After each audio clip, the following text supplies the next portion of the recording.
지금 로마서 4장하고 5장, 오늘 5장을 읽어볼 텐데, 4장, 1절부터 4장 내용을 한번 슬쩍 복습해 볼게요. 그런즉 육신으로 우리 조상된 아브라함이 무엇을 얻었다 하리요?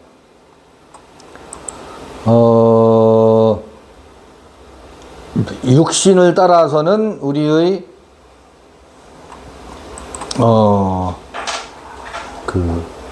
프로파테라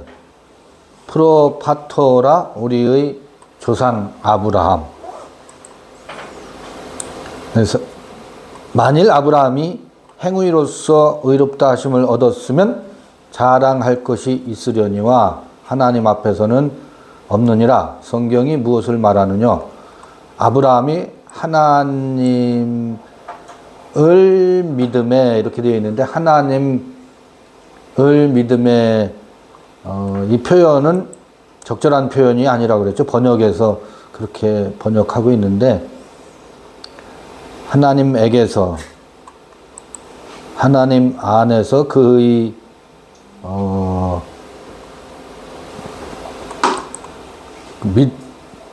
믿음? 이건 설명을 지난번에 많이 했을 것 같아요. 이것이 저에게로 하나님 안에서 믿어져서 믿은 것을 의로 여기셨다.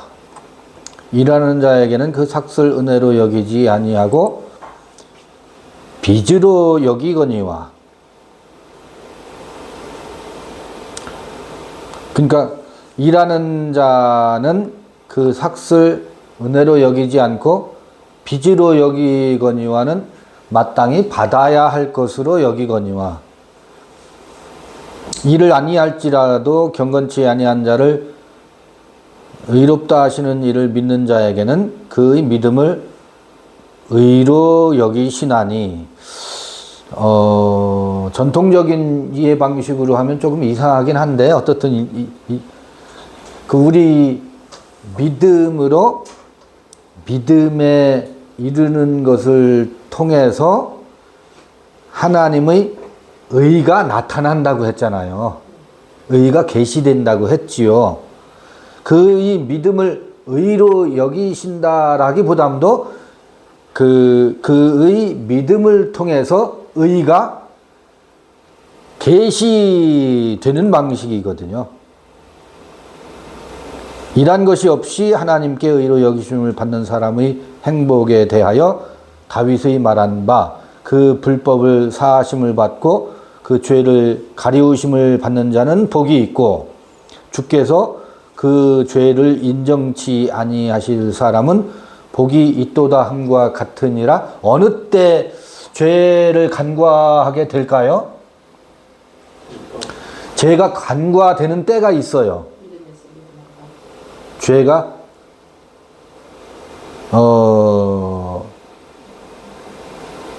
일한 것이 없이 하나님께 의로 여기심을 받는 사람의 행복에 대하여 일과 상관이 없어요.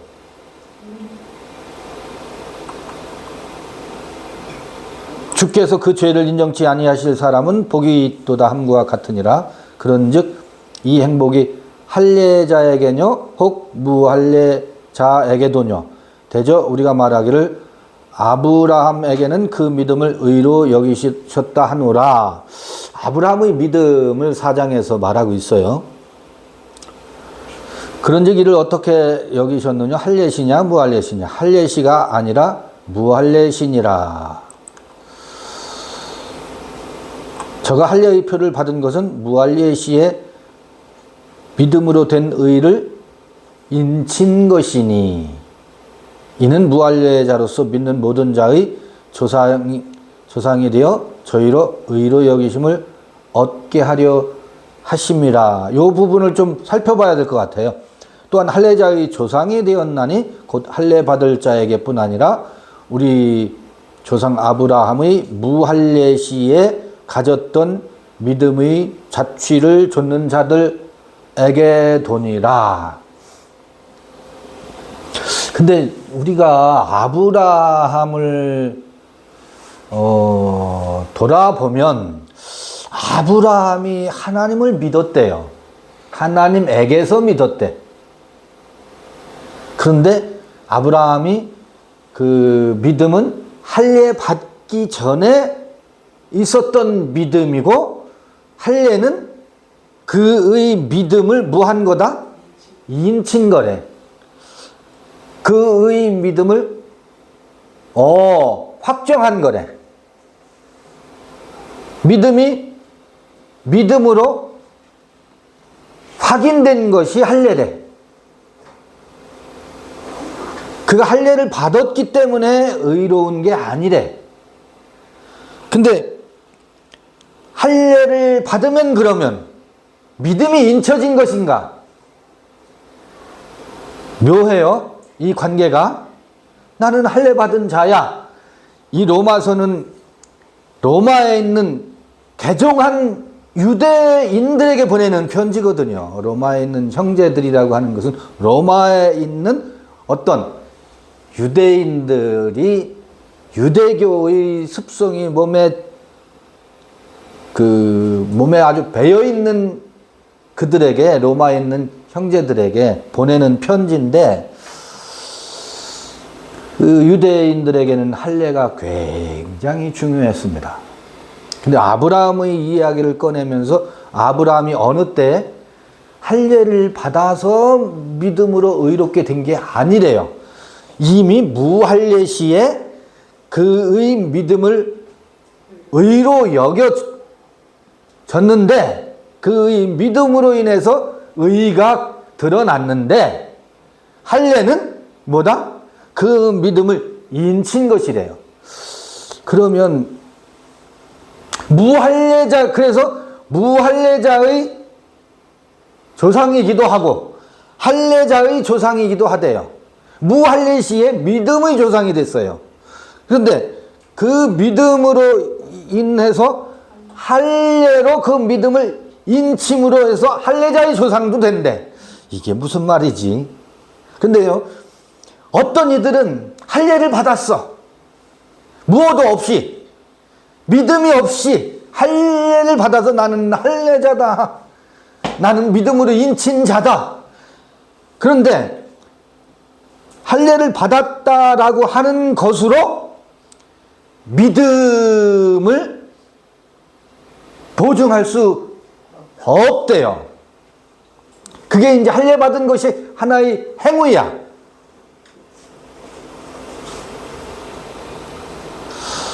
그래서 할례자를 무엇으로 만들어요? 무할례자로 만들어요. 할례 받았는데 왜 무할례자가 되지? 성선 이 유대교의 그 전통적인 할례의 관습 때문에 율법과 관련됐을 때 이 할례 얘기가 로마서에 바울이 많이 언급하고 있죠. 어느 때에 아브라함이 할례를 받았는지 한번 볼게요. 창세기 17장 17절 요 어간에 보면 아브라함이 17장 1절부터 볼게요. 아브라함의 99세 때에 여호와께서 아브라함에게 나타나서 그에게 이르시되 나는 전능한 하나님이라. 이때는 엘샤다이 엘로힘으로 계시되고 있어요. 전능한 하나님이라. 너는 내 앞에서 행하여 완전하라. 내가 내 언약을 나와 너 사이에 세워 너로 심히 번성케 하리라 하시니 아브라함이 엎드린데 하나님이 또 그에게 일러 가라사대 내가 너와 내 언약을 세우니 너는 열국의 아비가 될지라. 이때 언약이라는 게 나와요. 언약. 이제 후로는 내 이름을 아브라함이라 하지 아니하고 아브라함이라 하리니 이는 내가 너로 열국의 아비가 되게 함이니라. 내가 너를 심히 번성케 하리니 나라들이 네게로 쫓아 일어나며 열 왕이 네게로 쫓아 나리라. 내가 내 언약을 나와 너와 네 대대 후손의 사이에 세워서 영원한 언약을 삼고 너와 내 후손의 하나님이 되리라. 내가 너와 내 후손에게 너희 우거하는 이 땅 곧 가나안 일경으로 주어 영원한 기업이 되게 하고 나는 그들의 하나님이 되리라. 하나님이 또 아브라함에게 이르되, 이때부터 이제 아브라함이 되는 거예요. 함에게 이르되 그런즉 너는 내 언약을 지키고 내 후손도 대대로 지키라. 너희 중 남자는 다 할례를 받으라. 이것이 나와 너희와 너희 후손 사이에 지킬 내 언약이니라. 너희는 양피를 베어라. 이것이 나와 너희 사이의 언약의 표징이니라. 대대로 남자는 집에서 난 자나 혹 너희 자손이 아니요 이방 사람에게서 돈으로 산 자를 물어나고 난 지 8일 만에 할례를 받을 것이라. 너희 집에서 난 자든지 너희 돈으로 산 자든지 할례를 받아야 하리니 이에 내 언약이 너희 살에 있어 영원한 언약이 되려니와 할례를 받지 아니한 남자 곧 그 양피를 베지 아니한 자는 백성 중에서 끊어지리니 그가 내 언약을 배반하였음이니라. 하나님이 또 아브라함에게 이르시되 내 아내 사레는 이름을 사레라 하지 말고 그 이름을 사라라 하라. 내가 그에게 복을 주어 그로 내게 아들을 낳아주게 하며 내가 그에게 복을 주어 그로 열국의 어미가 되게 하리니 민족의 열왕이 그에게서 나리다. 이런 이야기가 할례와 관련해서 아브라함의 이야기 속에 담겨져 있어요. 아브라함은 어느 때 할례를 받았어요? 99세나 되어서야 할례를 받았어요. 근데 99세 할례 받기 전에 뭐가 먼저? 언약이 먼저 찾아왔어요. 99세 되어서는 아브라함이 하나님을 믿었어요? 하나님을 믿었지요. 하나님을 믿었는데 그게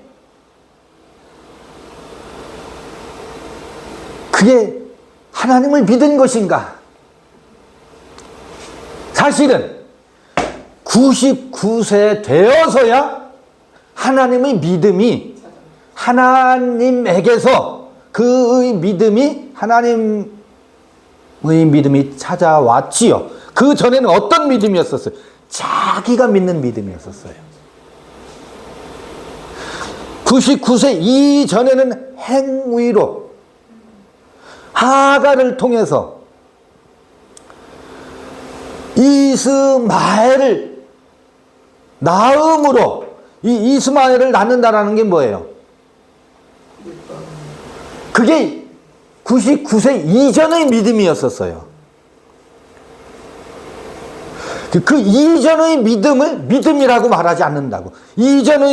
99세 이전에 아브라함이 믿었다고 하는 것은 행위였대요. 그게 행위였대요. 믿음이 아니라 행위였답니다. 그러니까 계집종 아람 여인이 사레의 계집종이었었어요. 하갈은 그 주인이 누구냐면 사레가 주인이었었어요. 사레를 시중 들고 사레의 몸종이 하갈이었었어요. 그래서 사레가 자기에게 태가 동하지 않아서 하갈을 아브라함에게 자기 몸종을 들여 보낸 거거든.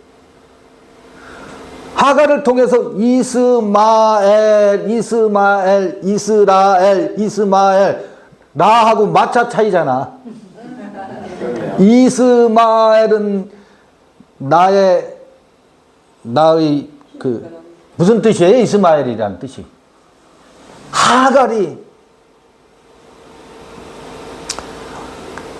하갈이 뭐예요? 잉태를 해서 배가 불러오니까 누구로부터 학대를 받아요? 사례로부터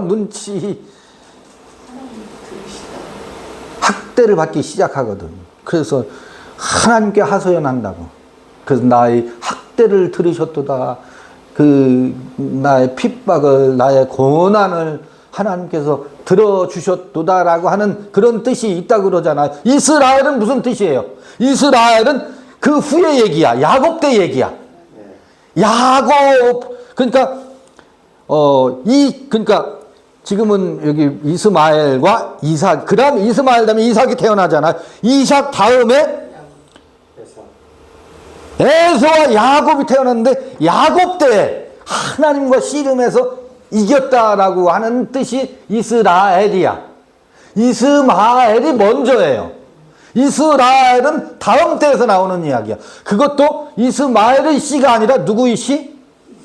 이삭의 씨 중에서 쌍둥이 둘째 아들이 하나님과 씨름해서 이겼다라는 뜻이거든. 이스라엘이라는 뜻이. 그런데 지금 이 보면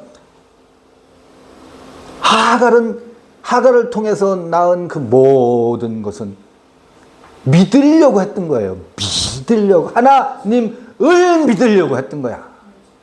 하나님을 믿어서 이가 왜? 사라의 태, 사례의 태, 태기가 돌지 않으니까. 하갈의 태에서 낳은 자녀를 하나님의 약속을 유업으로 받을 자로 믿었다고. 그거는 믿음이 아니라 뭐라고요? 행위래요. 그게 율법이래. 아니, 그게 종의 상태래요. 그때가 뭐냐면 아브람이야. 봐요. 아브람.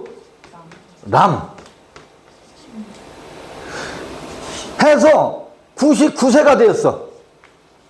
아브람의 삶으로 99세가 되었어요.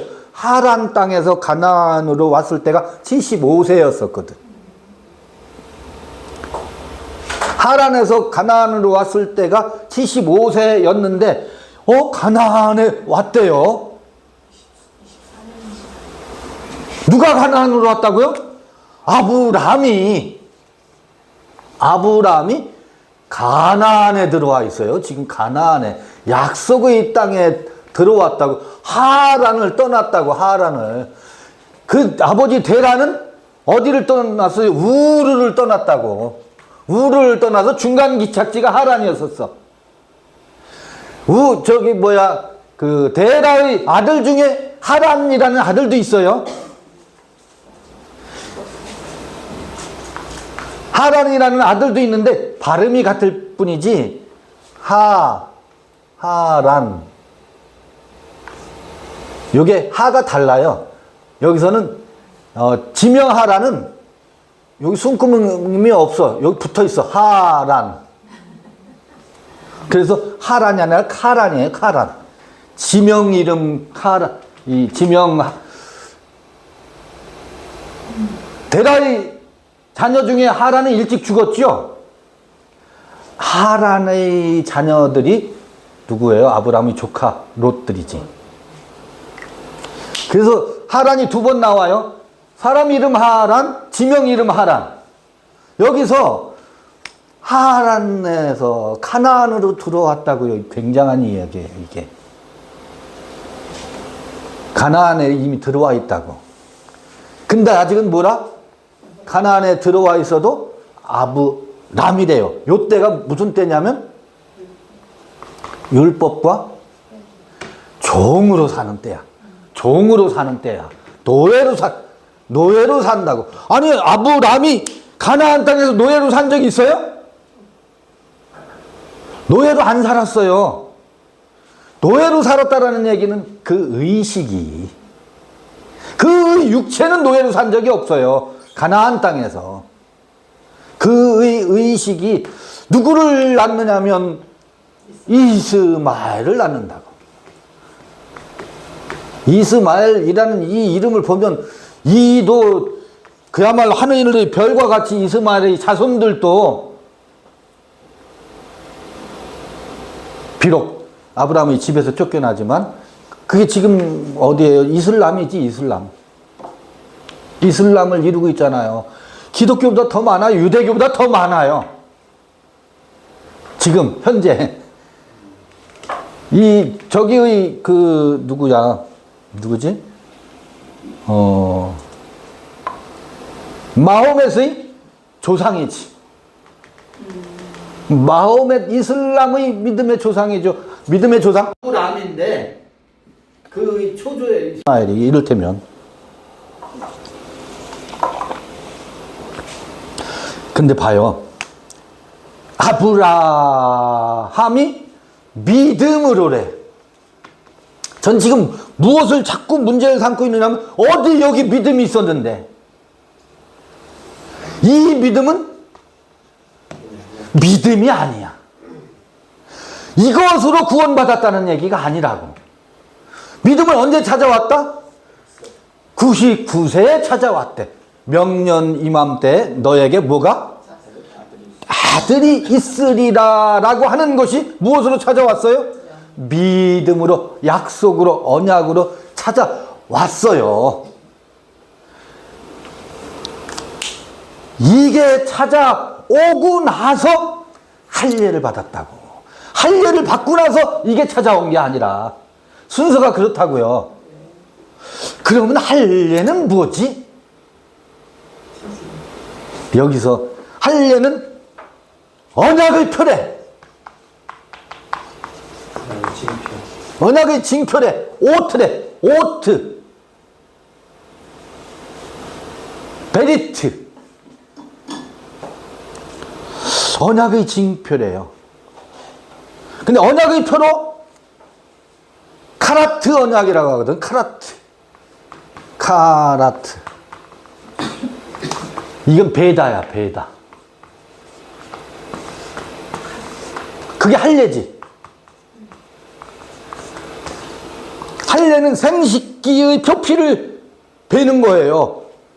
요즘 말로 말하면 남자의 그 생식기를 포경하는 거죠.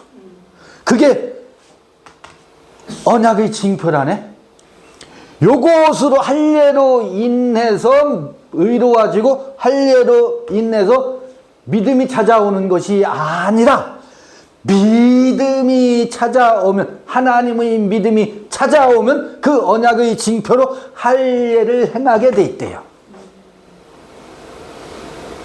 베어내게 되어 있대. 자, 그러면 하필이면 생식기를 베어내는 이야기로 이야기가 전개되고 있어요.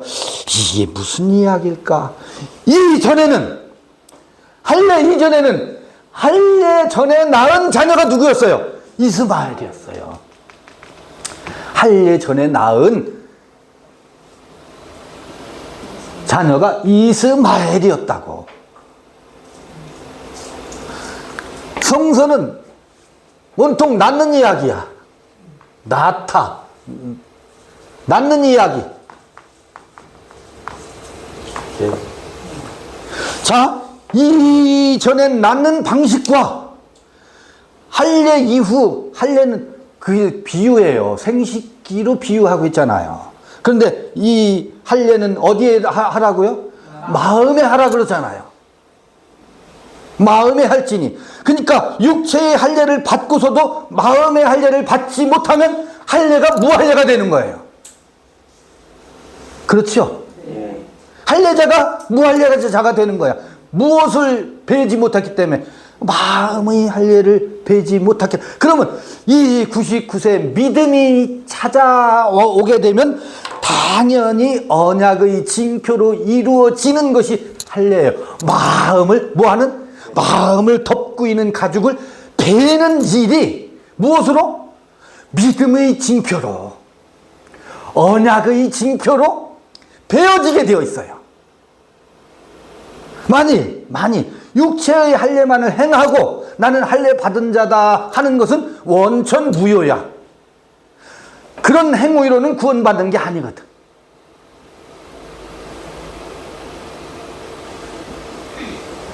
이 이야기예요.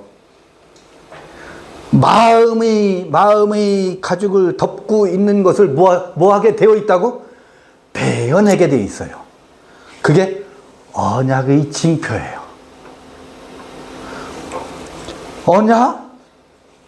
언약이 뭐지? 언약. 지금 그러니까 우리가 아무리 믿습니다. 내가 구원받으신 줄 믿습니다. 별 소리를 다 해도 그 언약의 징표, 오트라고 해요. 오트? 그 히브리어로 오트라고 하는데 뭐가 없으면 이건 호트고 오트.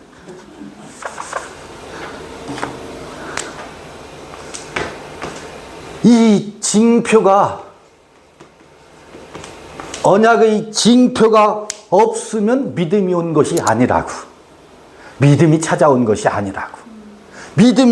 믿음으로 믿음에 이르게 되면 어떤 일이 벌어져요? 아하, 육체의 할례를 통해서도 그 아브라함의 이야기에서는 육체의 할례 생식기가 달라진다고. 생식기의 모양이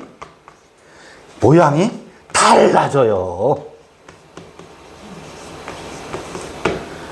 이전에는 마음으로 낳은 게 아니었었다고. 법으로 낳은 것이고 지식으로 낳은 것이었었다고.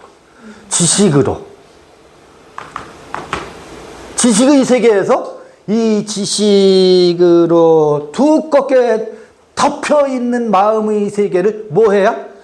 베어내줘야 마음의 생살이 드러나요. 그 마음의 생살에 의해서 뭐한 것이 아브라함과 사라가 함께 만나는 것이 마음의 생식기를 통해서 누구의 태를 동하게 할 수 있어요? 사라의 태를 동하게 할 수 있대요. 그게 뭐래요? 그게 언약의 징표래요. 그러니까 그게 믿음이 온 후로 이루어지는 나타나는 자연스러운 현상이야. 그 할례가 없으면, 이 언약의 징표가 없으면 나는 명년 이맘때가 되면 아들이 있는 줄 믿습니다. 아무리 얘기해봐야 개코나. 그건 말이고 주장이고 지식을 가져다가 내가 그런 줄 믿습니다. 그건 믿음이 아니라 행위래요. 그러면 아니 이건 모든 만물의 우주 이치예요. 새로운 생명이 태어날 때의 이치라고. 이거는 행위가 아니라 믿음으로 찾아오는, 이를테면 이래요. 이 탐스러운 토실토실한 씨가 나는 생명이다. 나는 뭐다? 나는 조회다. 생명이다. 라고 이 토실토실한 하나의 씨알이 나는 생명이다 했으면 생명의 징표가 나타나게 돼 있어요. 묘한 일이에요. 나는 생명이다는 주장은 이건 의미가 없어요. 생명이라고 하면 반드시 카라트 언약, 베어지는 언약이 징표로 나타나게 돼. 생명이면 뭐 하게 돼 있어요? 땅에 씨가 뿌려져서 뭐 하게 돼 있어요? 와해되기. 와해 이게 할례예요.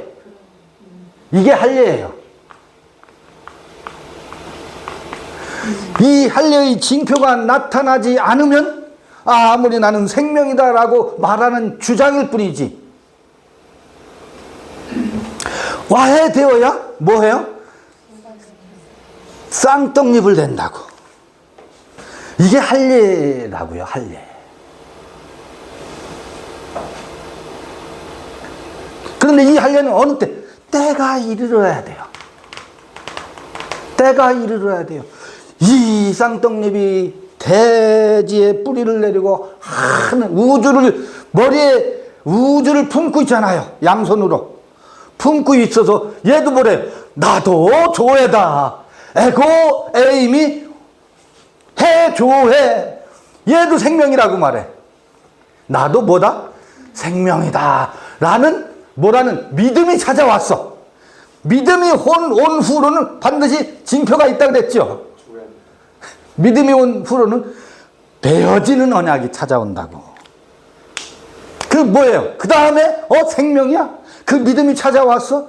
그 믿음이 온 후로 언약의 징표로 카라트 이 양피를 생피를 베는 징조가 찾아온다고. 생명이라면 그런 징조가 찾아오게 되어 있대요. 그래 생명이라면 줄기를 피우면서 새로운 잎을 내기 위해서 얘는 뭐예요? 베어져야 돼요. 이게 모든 믿음이 온 후로 나타나는 언약의 징표예요. 이건 자연스러운 거예요. 그런데 나도 생명이다 하면서 싹을 밀어내지 않고 이 두 떡잎이 생명의 흉내를 내려고 미리 떨어져. 뭐가 안 됐는데, 때가 되지 않았는데 떨어져. 그러면 거기서 생명이 멈춰버려요. 생명이 거기서 멈춰버려요. 여기 이제 이 로마서 5장에 나오겠지만 반드시 카타 무엇을 따라해요. 이게 전치사인데 어떤 그 뒤에 오는 단어가 어떠냐에 따라서 뜻이 여러 가지 나오는데 카타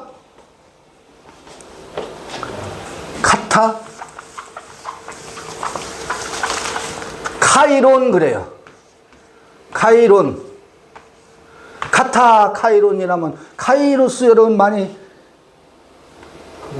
지금 5장에 보면 뭐라고 이걸 번역했느냐면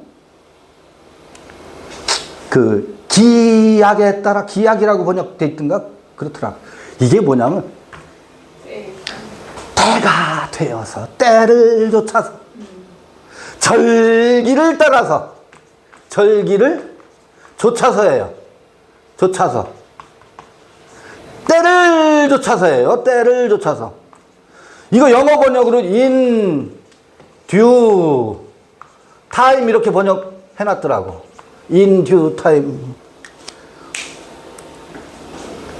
기약을 따라서 이렇게 번역되어 있는데 약속을 따라서 이렇게 번역되어 있는데 하나님이 언약하셨지 약속하셨지. 그러니까 그 하나님의 언약은 변할 수가 없어. 하나님이 약속하신 약속의 때를 쫓아서 이렇게 되어 있는데 그렇게 하면 종교적으로 흘러요.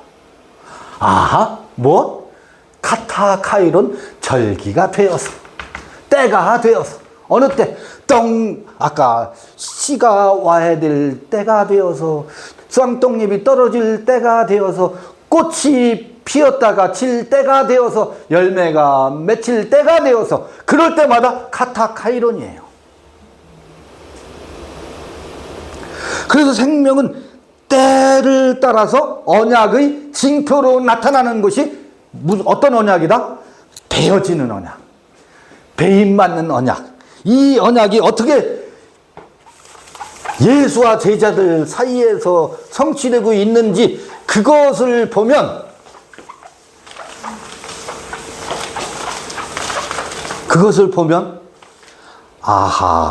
원리가 그러하구나.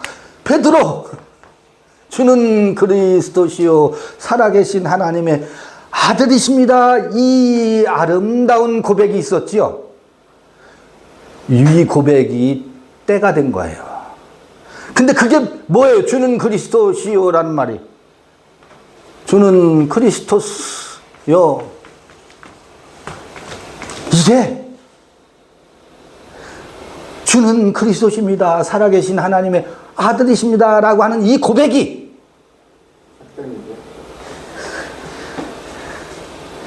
이게 불의의 고백인 줄 알아요? 몰라요? 몰라요. 요거는 아브람 때예요. 이 고백은 행위예요. 율법이에요. 주는 그리스도십니다. 당신은 살아계신 하나님입니다. 이때의 하나님은 뭐예요? 이때의 하나님은 세상 임금이야. 엘샤다의 엘로힘이야. 엘샤다의 엘로힘으로 나타나요. 엘샤다의 엘로힘으로 정면에서 누구와? 베드로와 예수가 마주하고 있어요. 아니, 아브람도 마찬가지라고. 아브람도 람과 아브라함, 요게 99세야. 요때 할례가 나타났죠. 할례. 먼저 믿음이 찾아온 후로 할례가 이루어진대. 이때 하나님은 역시 똑같아. 하나님에 대한 지식, 하나님에 대한 세상 임금으로의 엘샤다의 하나님으로 누가? 아브라함과 하나님이 마주하고 있다고. 아브라함과. 그래서 이 하나님의 유업을 받을 자가 이스마엘이라고 하는 굳건한 믿음이 율법이요 행위라고 했었잖아요. 그 방식의 생식기를 뭐예요? 운용하는 때예요. 생식기가 그 방식으로 작동하는 때라고. 그런데 베드로도 마찬가지야. 베드로의 마음의 생식기가 어떻게 작동해요? 당신은 그리스도십니다. 하나님의 아들이십니다. 근데 그 생식기가 세상 임금을 통해서 이스라엘 회복할 자. 나는 그 다음에 하나님 나라를 유업으로 받는데 어떻게 받아요? 우의정 아니면 좌의정의 자리에서 하나님 나라를 유업으로 받을 자다. 그게 누구예요? 이스마엘이에요. 그게 이스마엘이에요. 이때 이 주는 그리스도시요 살아계신 하나님의 아들이십니다라고 하는 무엇? 요게 쌍떡잎이야.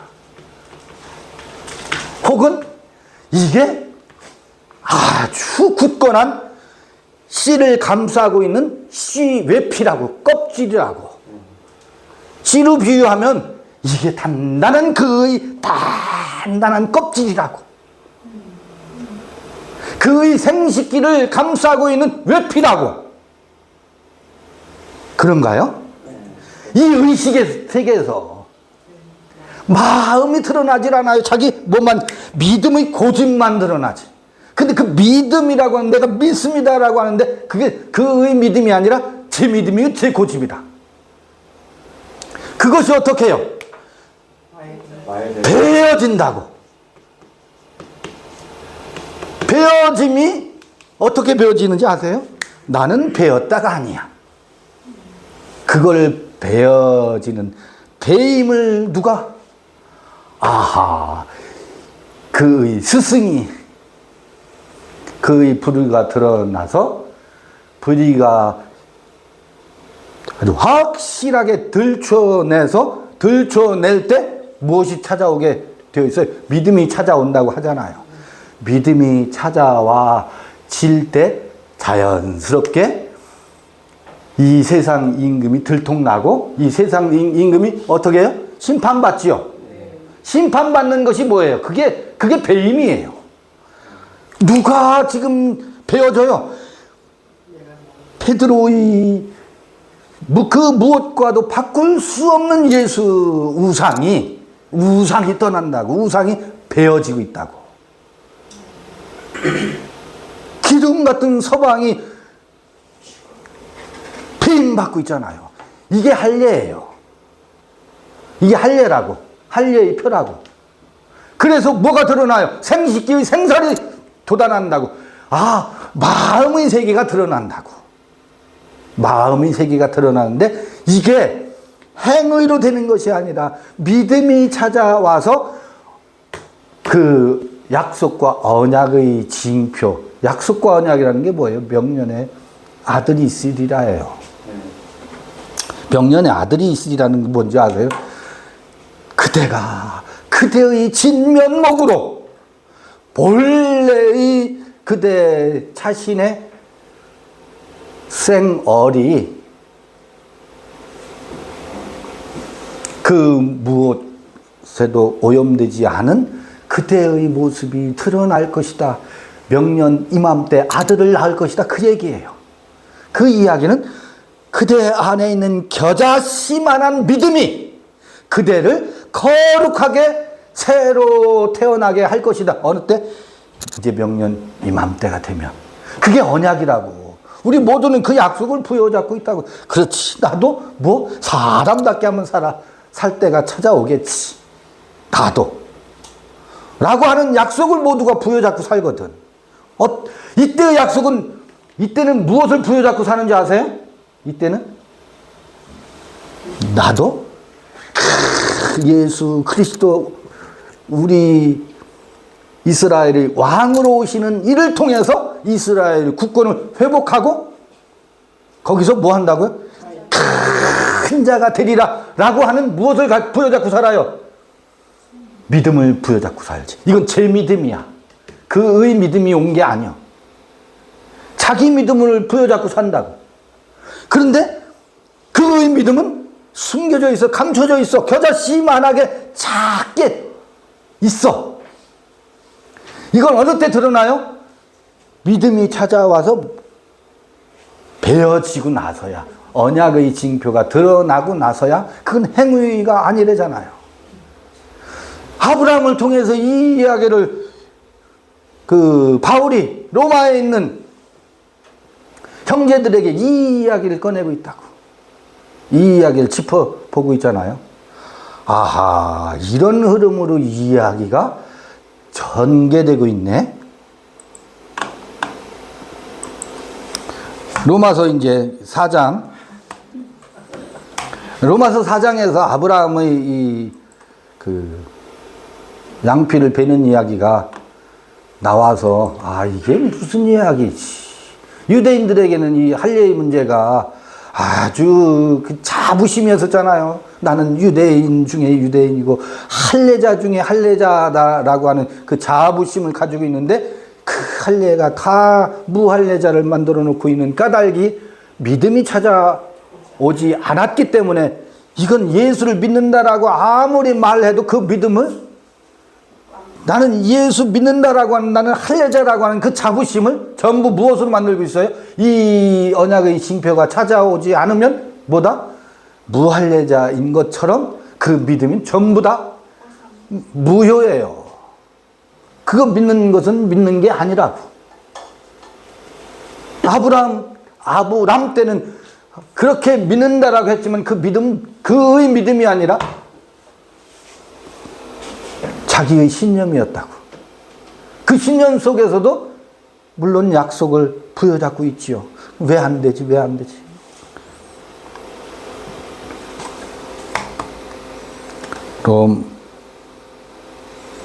로마서 4장 1절 다시 가볼게요. 4장 이게 이제 아브라함의 그 이야기 속에 담겨져 있는 할례와 믿음 이야기. 아직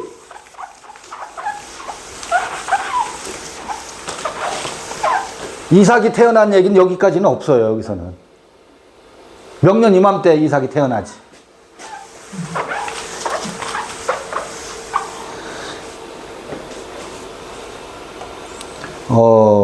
이런 정도로 읽어보고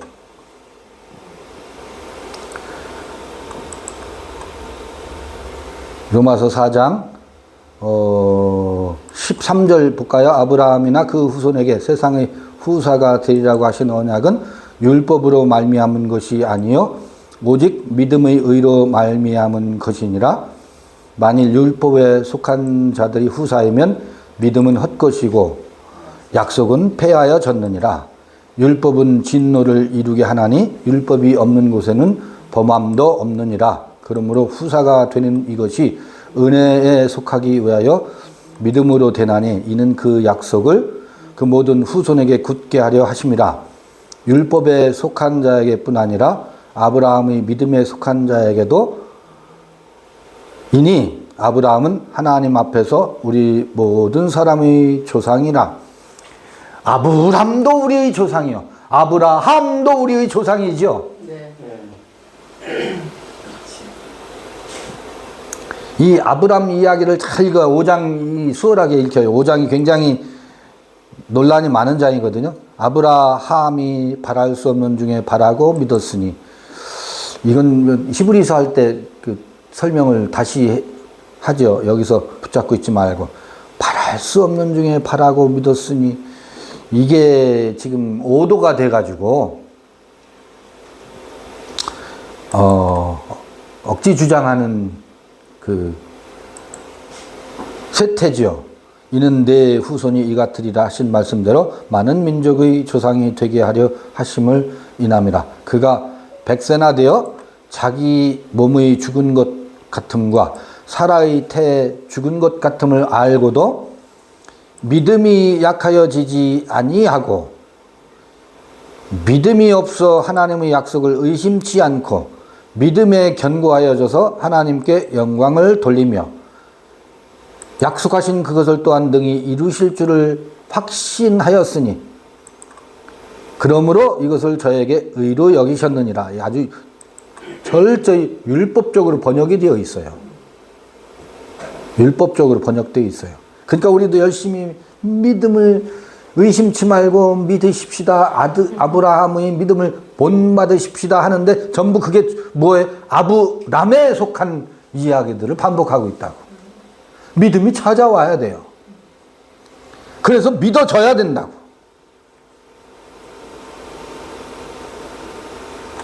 그 이야기는 지금까지 믿던 그 모든 믿음의 방식이 떠나가야 된다고. 믿을 게 못 되네 하고 탄식해야 된다고. 할례가 행해져야 된다고. 아, 이게 다 부질없는 것이구나. 아, 이게 다 뭐다? 불의였구나. 이게 불의였구나 하는 것이 들통나야 믿음이 오게 된다고. 그 믿음이 와야 할례가 이루어진다고.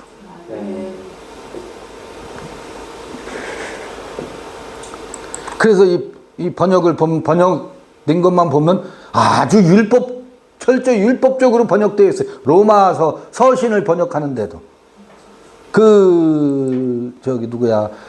바울이 말하고 싶은 것을 드러내질 못하고 있다고.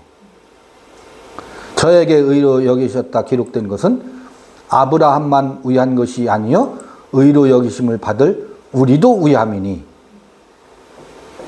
곧 예수 우리 주를 죽은 자 가운데서 살리신 이를 믿는 자니라. 이것도 번역 지난번에 설명드렸던 것 같아요. 네크로스로부터 그러니까 다나토스에서 죽은 자가 죽은 자야. 그게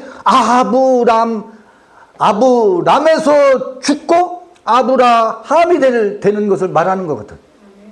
그게 아브라함은 네크로스가 되어서 그에게서 누가 이삭이 태어나는 것, 이게 그의 의가 드러나는 것이고, 이게 죽은 자로부터 그가 뭐 하는 것이다?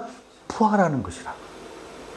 근데 그것은 아브람만을 위해서 기록된 것이 아니라 동일한 패턴이 여기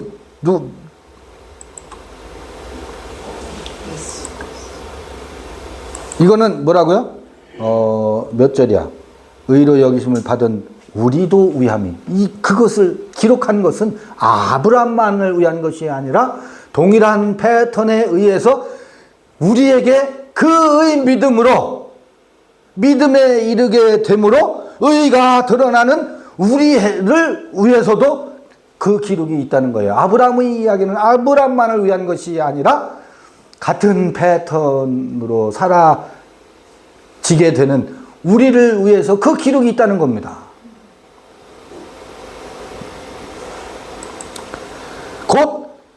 예수 우리 주를 죽은 자 가운데서 살리신 이를 믿는 자니라. 요거 말이 바뀌었어요. 우리 주를 죽은 자 가운데서 살리신 이를 믿는 자니라가 아니라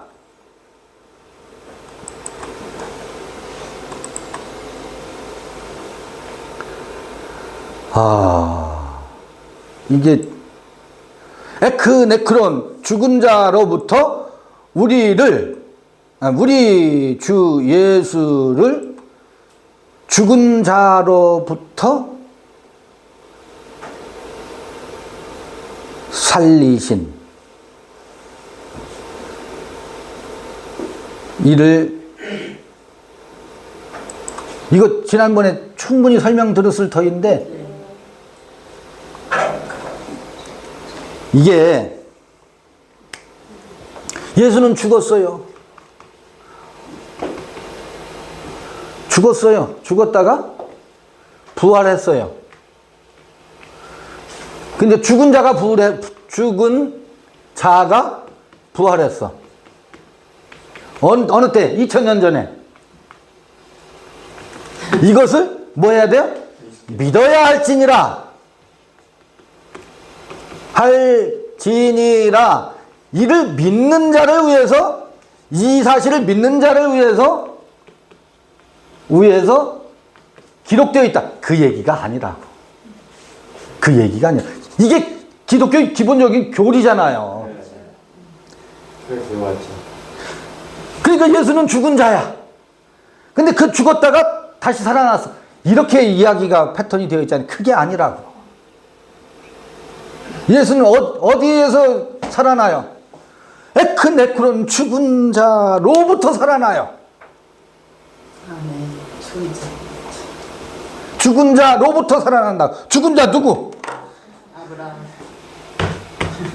2000년 전에 죽은 예수로부터 죽었던 예수가 살아났다는 이야기가 아니고, 그 예수는 어디서 태어난다고? 에크네크론에서 죽은 자 가운데서 살아난다고. 그 죽은 자라는 게 뭐예요? 누가 죽었어요? 예수가 죽었어요. 이거 로마서 앞부분에 이미 다 설명이 됐는데, 이건 뭐냐면 선악을 알게 하는 나무의 열매를 먹고서 반드시 죽으리라 하더니 그가 뭐가 됐느냐면 다나토스가 됐다고. 죽은 자가 되었다고. 다나토스가 되었다고. 다나토스가 되었어. 다나토스. 이걸 뭐라고 하면 정령 죽으리라. 정령 번역 잘못했다고 그랬죠. 반드시 죽으리라. 선악을 알게 하는 지식의 나무를 먹고 그 아담은 죽었어. 이게 죽은 자가 되었어. 죽은 자인데 죽은 자가 아니야. 죽음으로 사는 자야. 으로 사는 자야. 육체가 죽었다는 얘기가 아니라고. 그 의식이 선악으로 살게 된 상황을 다나토스라 그래요. 요거를 죽음이라 그래요. 아니, 사망이라고 한다고. 사망 가운데 사는 거야. 그런데 죽은 자란 뭐라? 네크로스라는 건 뭐예요? 이 다나토스가 죽은 자를 죽음으로 사는 것이 죽은 거예요. 를 네크로스라고 한다고. 이거 한 번 더 설명드리는 거예요. 이 선악으로 사는 것을 죽은 자라고 하고, 사망이 왕노릇한다 그러지. 이게 사망이 왕노릇하는, 이 사망이 왕노릇하는 그 삶을 청산하고 그 삶으로부터 죽은 자를 죽은 자라고 한다. 이때는 다나토스라고 하고 이때는 네크로스라고 해요. 그래서 그러면 사망이 왕노릇한 사망아 내 쏘는 것이 어디 있느냐 하면서 그 바울이 이제 7장에서 그 절규를 하잖아요. 그럼 여기서부터 이 선악으로부터 죽어. 그걸 죽은 자라 그래.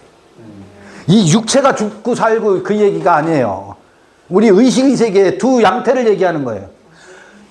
이때 이 다나토스에서 죽으면, 선악에서 죽으면, 사망이 왕노릇하는 삶에서 벗어나면, 극복하면, 죽으면, 요거 에크라 그래.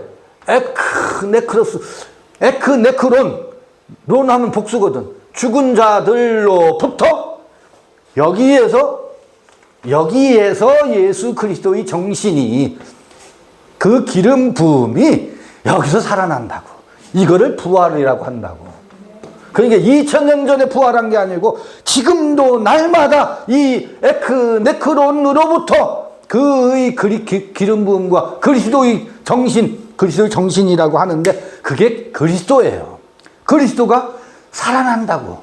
그래서 이 부활의 도는 2000년 전에 있었던 이야기가 아니에요. 그거는 하나의 아르키타입이에요. 원형적 모습이에요. 지금도 끊임없이 죽은 자로부터 그가 부활한다고. 그 우리들을 얘기하는 거예요. 아브라함이 되고 믿음으로 믿음에 이르게 되어서 언약의 징표가 있는 자들에게서 그가 살아난다고요. 그 예수 그리스도, 그런 죽은 자로부터 살아나는 이들에게 찾아온 믿는 자들을 위해서 이게 기록되어 있다, 그 얘기예요. 지금 이 얘기는. 근데 이거는 모든 생명 현상의 원리적인 거거든. 아까 말씀드렸잖아요. 씨가 뭐 해야 돼요? 씨가 얼마나 탐스러워요. 나는 생명이다.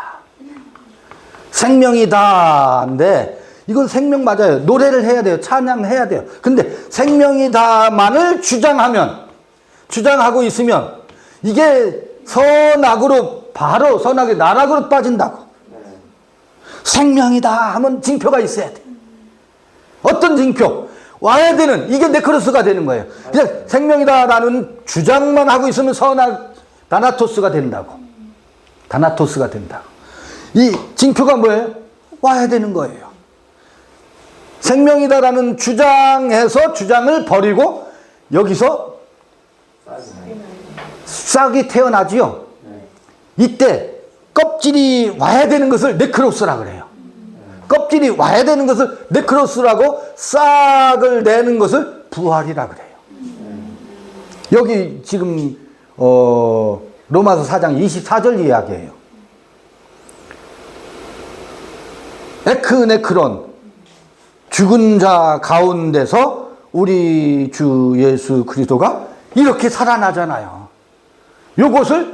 요것에 대한 믿음이 찾아온 이들을 위해서, 아브라함뿐만 아니라 이들을 위해서 이게 기록되어 있대요. 이게 로마서 4장 24, 25절 이야기는 이 같은 이야기입니다. 이런 이야기예요. 바울의 문체가 어려워가지고 전부 교리화 시켜놔가지고 이걸 읽을 때 안 읽혀져요. 진짜 안 읽혀져요.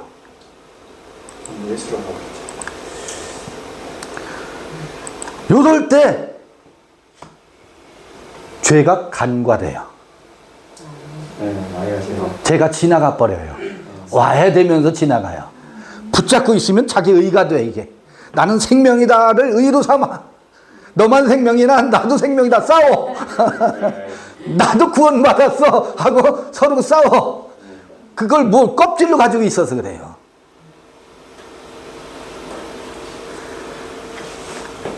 서로 구원받았다고 주장들 하고 있어요. 그게 선악으로 가는 거예요. 생명 맞겠지. 그러나 뒤주 속에 있는 벼이삭은 싹이 안 나요. 희한한 일이에요. 생명이 사망이 되는 거예요. 생명이 사망으로 떨어지는 희한한 일이 반복되고 있죠. 우리 정신세계가 그와 똑같아요. 종교 생활이 그와 똑같더라고. 그러면 이제 4장은 이걸로 마치고 잠시 쉬었다가 5장 이야기를